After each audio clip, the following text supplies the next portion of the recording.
Assalamualaikum warahmatullahi wabarakatuh. Eh, Baiklah teman-teman, kembali lagi dengan saya Chelsea Altofunisa dengan NIM 2500282. Saya akan menjelaskan materi tentang komunikasi publik. Dosen pengampu saya yaitu Bapak Dr. Hanif Al-Qadri SPD MPD dengan mata kuliah komunikasi organisasi. Baiklah, yang pertama saya akan menjelaskan tentang pengertian komunikasi publik. Apa itu komunikasi publik? Komunikasi publik merupakan suatu komunikasi yang dilakukan di depan banyak orang. Dalam komunikasi publik, pesan yang disampaikan dapat berupa suatu informasi, ajakan, gagasan, atau sarananya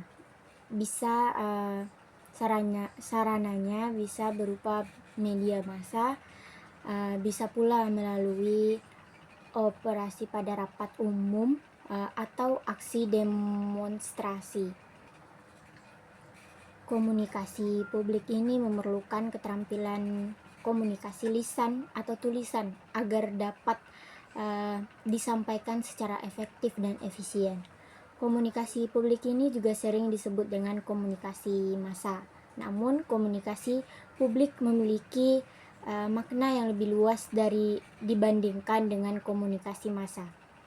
Perbedaan komunikasi publik dengan komunikasi lainnya, yang pertama, komunikasi publik ini berorientasi kepada si pembicara atau sumber, sedangkan komunikasi lainnya terdapat hubungan timbal balik antara pembicara mendominasi hubungan.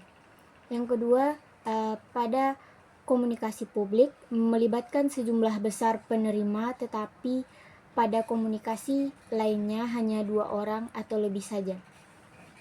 Dan yang ketiga, mungkin komunikasi kurang terdapat interaksi secara langsung antara si pembicara dengan si penerima. Apa sih tujuan dari komunikasi publik ini? Menurut Onong Utjana pada tahun 1996, tujuan komunikasi yang pertama yaitu perubahan dan partisipasi sosial, yang mana memberikan informasi kepada masyarakat sehingga masyarakat mendukung tujuan informasi tersebut. Yang kedua, perubahan sikap, memberikan berbagai informasi agar masyarakat berubah sikapnya, misalnya kegiatan kampanye politik agar memilih calon pemimpin. Yang ketiga, perubahan pendapat, memberikan informasi kepada masyarakat untuk mengubah pendapat dan persepsi terhadap tujuan komunikasi.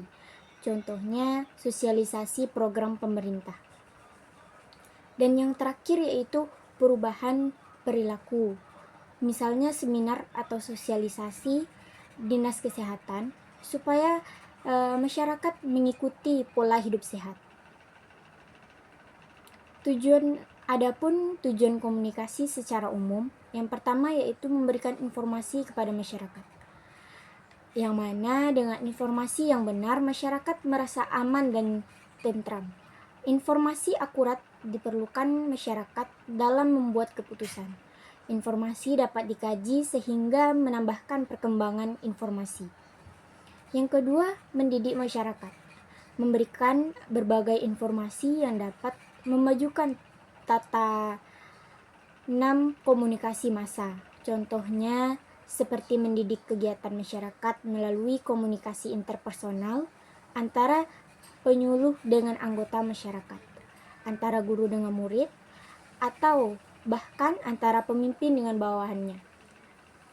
Yang ketiga yaitu mempengaruhi masyarakat, memberikan berbagai informasi kepada masyarakat untuk menjadikan sarana mempengaruhi masyarakat ke arah perubahan sikap dan perilaku, yang dimana contohnya kampanye, propaganda, spanduk, atau kegiatan komunikasi interpersonal lainnya.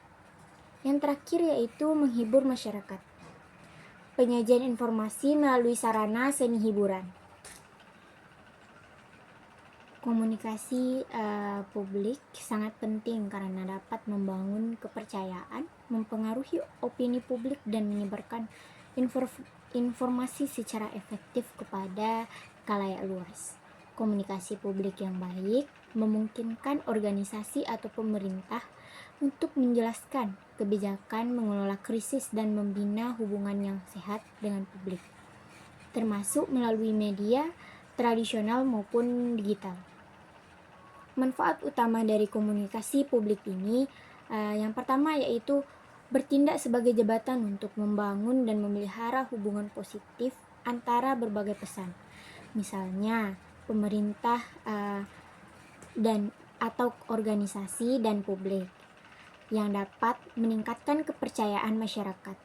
Yang kedua, memungkinkan penyampaian informasi penting mengenai kebijakan, program, atau isu-isu seperti kesehatan dan lingkungan secara jelas dan mudah dipahami oleh masyarakat luas.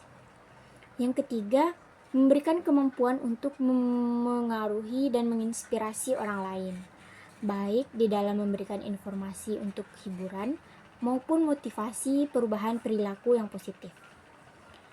Dan yang terakhir yaitu dapat membantu menyadarkan masyarakat mengenai isu-isu yang relevan dalam kehidupan dan mendorong mereka untuk terlibat dalam isu-isu tersebut.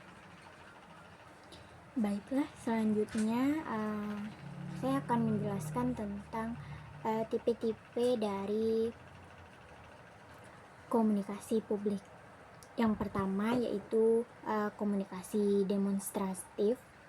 Komunikasi demonstratif bertujuan untuk menunjukkan cara melakukan sesuatu kepada audiens. Contohnya, pada saat seorang guru atau dosen mengajar di depan kelas, informasi yang disampaikan bertujuan untuk memberikan pengetahuan kepada siswanya. Yang kedua yaitu komunikasi informatif. Komunikasi informatif bertujuan untuk menyampaikan informasi tanpa mengharapkan adanya perubahan sikap atau pendapat. Contohnya, contoh komunikasi informatif ketika seorang dosen menyampaikan ilmu kepada mahasiswanya. Yang ketiga yaitu komunikasi persuasif.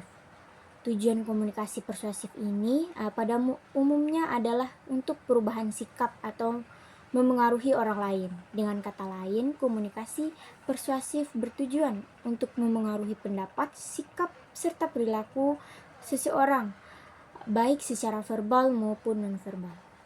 Contohnya adalah iklan yang digunakan untuk membujuk orang supaya membeli suatu produk atau menggunakan layanan tersebut. Yang selanjutnya yaitu komunikasi publik secara langsung mencakup kegiatan. Jenis komunikasi ini melibatkan interaksi langsung antara komunikator dengan audiens, di mana pesan disampaikan secara langsung melalui tindakan atau ucapan. Contohnya public speaking, khutbah Jumat, presentasi, kampanye politik dengan pengumpulan massa dan sejenisnya. Yang selanjutnya yaitu komunikasi publik melalui media. Media di sini digunakan sebagai saluran penyampaian pesan. Media tersebut dapat berupa siaran, surat kabar, fasilitas iklan, atau surat massal yang ditujukan kepada masyarakat umum. Komunikasi publik melalui media massa,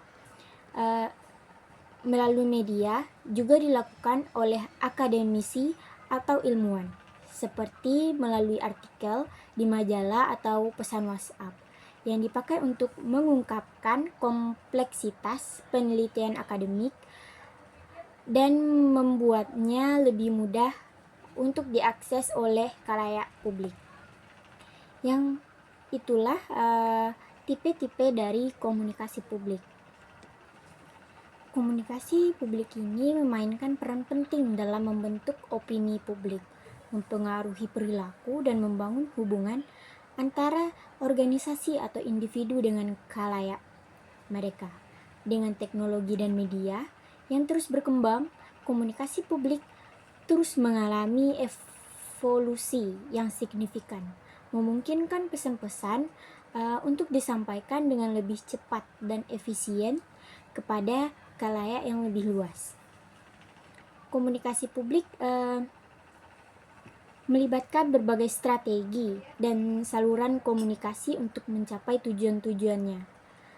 Seperti yang pertama yaitu media massa, menggunakan media cetak, radio, televisi, atau media daring untuk menyampaikan pesan kepada khalayak yang luas.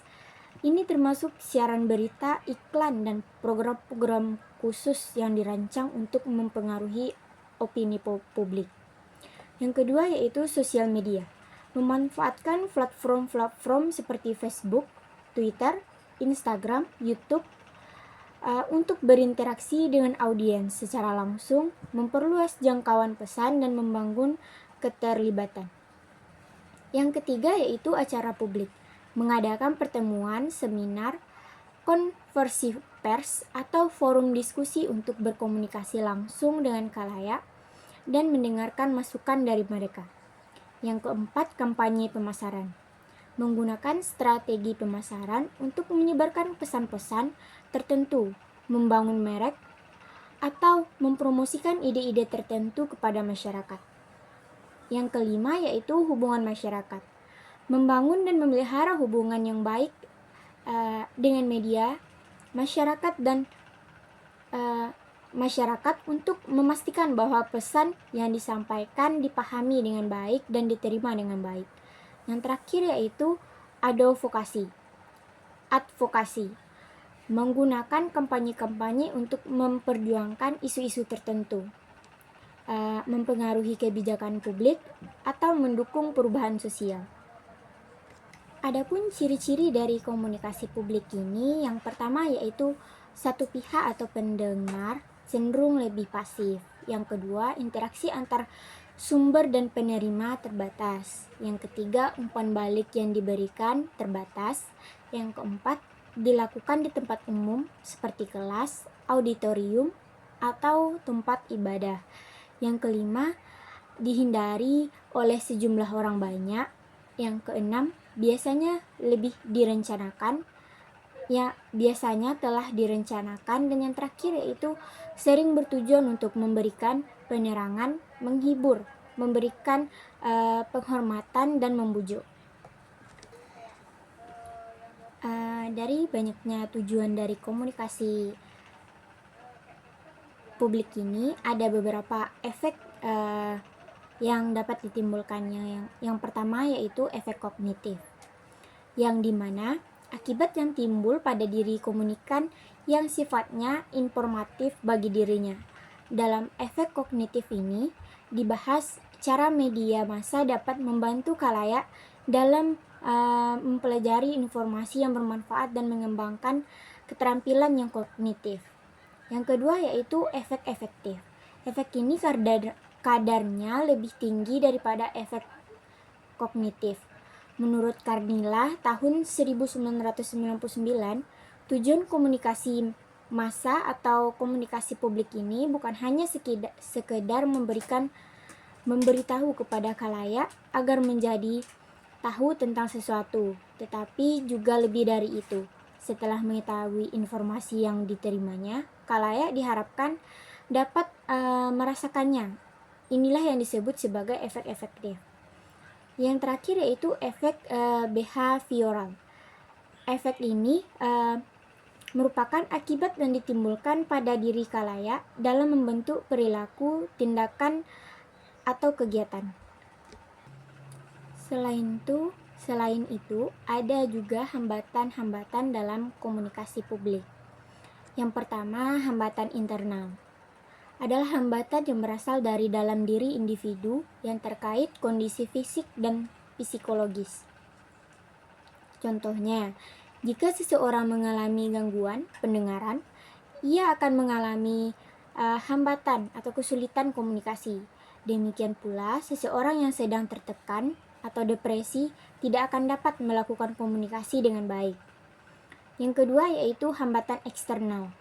Adalah hambatan yang berasal dari luar individu yang terkait dengan lingkungan fisik dan lingkungan sosial budaya. Contohnya, suara gaduh dari lingkungan sekitar dapat menyebabkan komunikasi tidak berjalan lancar. Contoh lainnya yaitu perbedaan latar belakang sosial dapat menyebabkan salah pengertian. Itulah yang dapat saya sampaikan. Kalau ada salah, saya mohon maaf. Saya tutup dengan Assalamualaikum warahmatullahi wabarakatuh.